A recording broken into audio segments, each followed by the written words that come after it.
দক্ষিণ এশিয়ার স্মরণকালের সবচেয়ে বড় শিল্প উৎসবে সবার নজর কেড়েছে শারজাহ ভিত্তিক পাকিস্তানি আমেরিকান শিল্পী সাজিয়া সিকান্দারের বিশাল ভিডিও আর্ট প্রজেক্ট।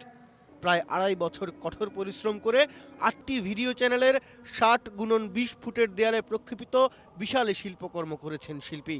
নিজের আঁকা হাজারো ক্যানভাস আর প্যালেটের সাথে সংমিশ্রিত হয়েছে ভিডিও এডিটিংয়ের কলাকৌশল, আরবি আবৃত্তি আর সঙ্গীত।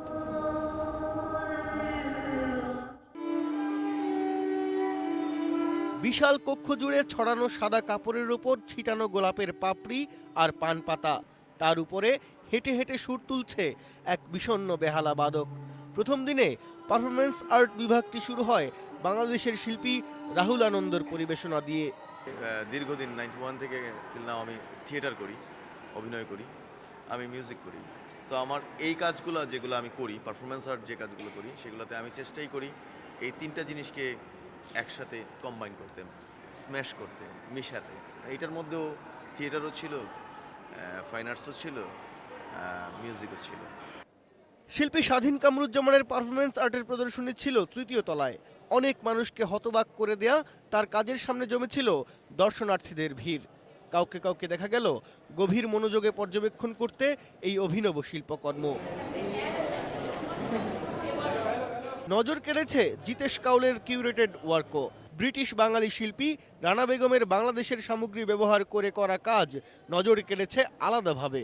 তবে প্রথম ঢাকা আর্ট সামিটে গ্র্যান্ড জুরি পুরস্কার পাওয়া আলোকচিত্র বিভাগে এবারও ছিল অনেক অনেক চমক।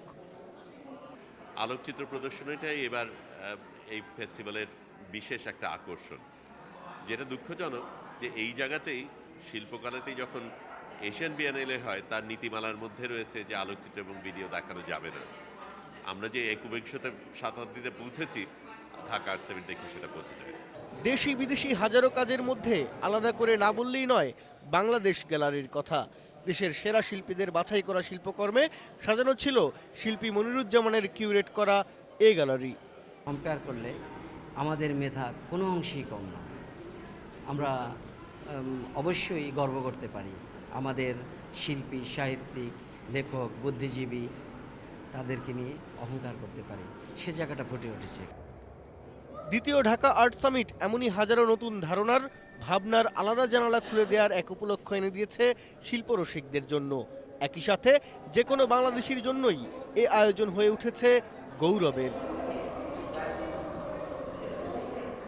শিমুল সালাহুদ্দিন, ইন্ডিপেন্ডেন্ট নিউজ।